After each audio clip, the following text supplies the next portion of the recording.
Viewers, আজি মই আপোনালোকলৈ লৈ আহিছোঁ এটা হেল্ডি খাৰৰ ৰেচিপি।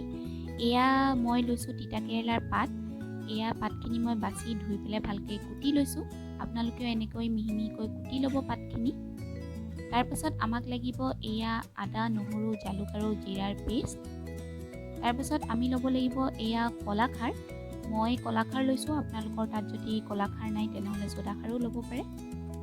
তাৰপাছত আমাক লাগিব এয়া চাউলৰ গুড়া। মই মিক্সিতে চাউলখিনি পিচি গুড়া কৰি লৈছোঁ।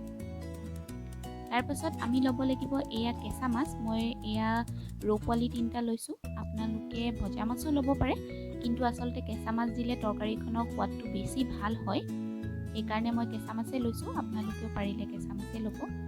আহক তেনেহ'লে এতিয়া ৰেচিপিটো ষ্টাৰ্ট কৰোঁ। এতিয়া মই এয়া কেৰাহী বহাই দিছোঁ আৰু মোৰ কেৰাহীটো গৰম হৈছে।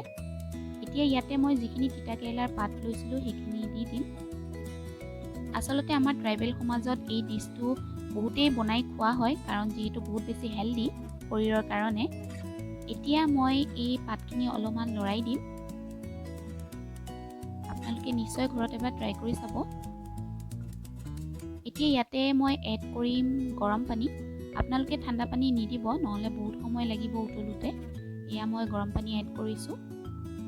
এতিয়া আকৌ অকণমান হেতা দি লৰাই দিম।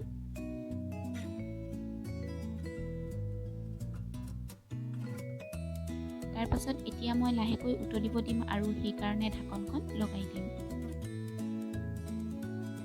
এতিয়া 3 মিনিট সময়ৰ পাছত মই আপোনালোকক দেখুৱাই আছোঁ। এয়া আপোনালোকে দেখিছে পানীখিনি উতলি গৈছে আৰু পাতখিনিও অলপ অলপ সিজা নিচিনা হৈছে, সম্পূৰ্ণভাৱে সিজা নাই এতিয়াও। এতিয়া এই পানীখিনি উতলোতেই ইয়াতে আমি এড কৰিব লাগিব যিখিনি আমি কলাখাৰ লৈছিলোঁ।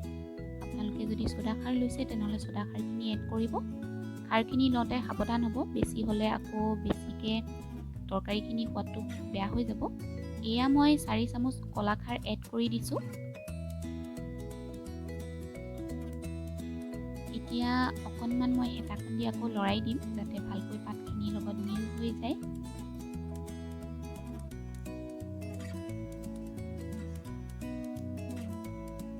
এতিয়া ইয়াতে এড কৰি দিম যিখিনি আদা, নহৰু, জালুক, জিৰাৰ পেষ্ট ৰাখিছিলোঁ। সেই পেষ্টখিনিও মই ইয়াতে এড কৰি দিম আৰু হেতাখন দি অকণমান মিলাই দিম, যাতে ইনগ্ৰিডিয়েণ্টছবোৰ ভালকৈ মিক্স হৈ যায়। এতিয়া আমি ইয়াতে পাতখিনি ভালকৈ উতলিবলৈ দিব লাগিব। এয়া দেখিছে খাৰ দিয়াৰ লগে লগে ইয়াৰ যিটো কালাৰখিনিও চেঞ্জ হৈ গৈছে আৰু ধুনীয়াকৈ উতলিছেও। এতিয়া পাতখিনি অলমষ্ট সিজি গৈছে, যিহেতু আমি খাৰ দিছোঁ। খাৰ দিলে পাতখিনি লগে লগে সিজিয়ে যায়।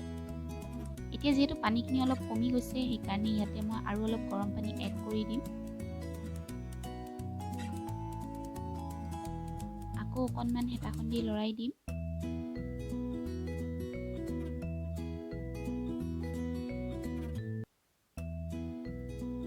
এতিয়া আমি এইখিনি যেতিয়া অকণমান উতল আহিব, তেতিয়া আমি ইয়াত এড কৰিব লাগিব যিখিনি আমি কেঁচা মাছ ৰাখিছিলোঁ, সেই মাছখিনি আমি ইয়াতে এড কৰিব লাগিব। এয়া মই মাছ 3টা এড কৰি দিছোঁ ইয়াতে। আপোনালোকে যদি কেঁচা মাছ খাব বেয়া পায় তেনেহ'লে ভজা মাছো দিব পাৰে, কিন্তু কেঁচা মাছ দিলে সেয়াই আৰু আগতেও মই কৈছোঁ যে টেষ্টটো বেছি ভাল হয়। এতিয়া ইয়াতে মই অলপ সোৱাদ অনুসৰি নিমখ দিম। নিমখ দিলে কি হয়, মাছটো সোনকালে বইল হৈ যায়, সেইকাৰণে মই সোৱাদ অনুসৰি ইয়াতে নিমখ অলপ দি দিম।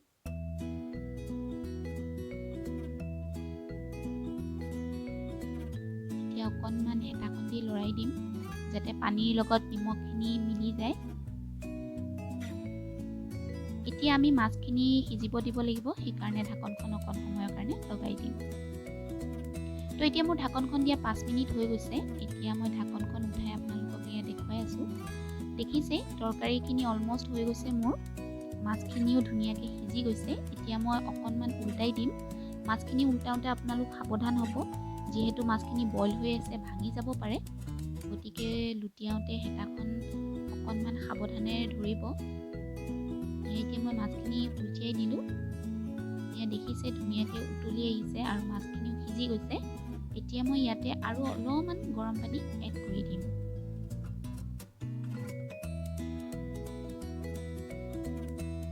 এতিয়া আকৌ অকণমান হেতাখন দি লৰাই দিম। মোৰ পাতখিনি অলমষ্ট সিজি গৈছে আৰু পাতখিনি যেতিয়া সিজিছে তেতিয়াহে মই মাছখিনি এড কৰিছোঁ। সেইটো কথা আপোনালোকে মনত ৰাখিব। পাতখিনি সিজোতেহে কিন্তু ধুনীয়াকৈ মাছখিনি আপোনালোকে এড কৰিব। এতিয়া এয়া দেখিছে মোৰ খাৰৰ তৰকাৰী একদম উতলি আছে। এতিয়া ইয়াতে আমি এড কৰিব লাগিব ইয়াৰ মেইন ইনগ্ৰিডিয়েণ্টটো মানে চাউলৰ গুড়া। মই চাউলৰ গুড়াখিনি গৰম পানীত ঘুলি লৈছোঁ। আপোনালোকে ডাইৰেক্টলি চাউলৰ গুড়াখিনি দি নিদিব, নহ'লে গোটা গোটা হৈ থাকে।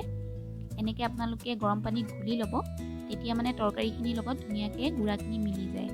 এয়া এতিয়া মই চাউলৰ গুড়াখিনি তৰকাৰীখনত দি দিলোঁ। ইয়াত তৰকাৰীখন বনাওঁতে যিকেইটা ইনগ্ৰিডিয়েণ্ট পৰিছে সেই গোটেইকেইটাই আমাৰ শৰীৰৰ বাবে বহুতেই হেল্ডি, আৰু মাছটো যিহেতু আমি কেঁচা মাছ দিছোঁ, বইল হৈ গৈছে, গতিকে সেইকাৰণে মাছটো আমাৰ কাৰণে বহুত হেল্ডি হৈ পৰে এনে ক্ষেত্ৰত। তো সেইটো কাৰণে আপোনালোকে এই তৰকাৰীখন বনাই খাব। অকণমান তিতা ভাৱ এটা আহে, কিন্তু ইমান নহয়, কাৰণ যিহেতু চাউলৰ গুড়া এড কৰাৰ লগে লগে তিতা ভাৱটো কাট খাই যায়, গতিকে অলপমান তিতা লাগিব পাৰে, কিন্তু ইমান বেছি পৰিমাণে নহয়। তো এয়া মোৰ খাৰৰ তৰকাৰী ৰেডি হৈ গ'ল। আমাৰ ট্ৰাইবেল সমাজত এই তৰকাৰীখন প্ৰায়ে খোৱা হয়, সেয়েহে আপোনালোকলৈকো আগবঢ়ালোঁ। আশা কৰিছোঁ আপোনালোকে চাই ভাল পালে। যদি আজি ভিডিঅ'টো চাই আপোনালোকৰ ভাল লাগিল, তেনেহ'লে ভিডিঅ'টো লাইক কৰিব, শ্বেয়াৰ কৰিব, কমেণ্টছ কৰিব, লগতে ছাবস্ক্ৰাইব কৰিব আৰু বেল আইকনটো হিট কৰি দিব। আজিলৈ আহিছোঁ তেনেহ'লে এটি নতুন ভিডিঅ'ত পুনৰ লগ পোৱাৰ প্ৰতিশ্ৰুতিৰে। হাঁহি থাকক, সুস্থ থাকক আৰু মনত ৰাখিব, লাভ ইয়ৰছেল্ফ হামেশা।